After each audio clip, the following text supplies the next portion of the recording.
Prime Minister of Vichy France was executed for collaboration with the Nazis. In the summer of 1940, the German blitzkrieg had overwhelmed the French army in 6 weeks.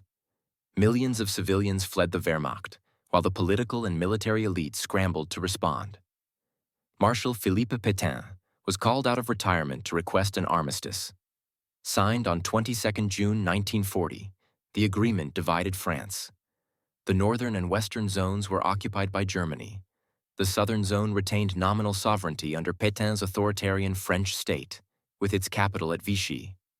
Pierre Laval, who had previously served as prime minister, maneuvered himself into a position of power in this new regime. By 1942, he was effectively the head of government in Vichy France.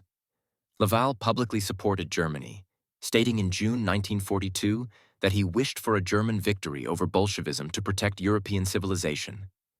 He negotiated the Relève program, which sent French workers to Germany, facilitated the deportation of Jews from the unoccupied zone, and turned anti-Nazi refugees over to the Gestapo. Laval defended these actions at his trial, claiming he was attempting to bargain with the occupiers and mitigate suffering for the French people. As Allied armies liberated France in 1944, Laval and Pétain were forcibly taken by the Germans to Germany, where the Nazis tried to maintain a puppet government in exile. When Germany collapsed in May 1945, Pétain voluntarily returned to France to face trial, while Laval fled to Spain. Franco's regime, sympathetic to the Axis in the past, was already pivoting toward the Allies to protect its survival. After 90 days of house arrest, Franco expelled Laval under international pressure. On 31 July 1945, an American aircraft flew him from Barcelona to Austria, which was under Allied occupation, where French authorities transported him to Paris. Laval's trial began on the 4th of October 1945. Over 5 days, he defended himself vigorously, insisting that collaboration had been a pragmatic necessity. The jury was unmoved.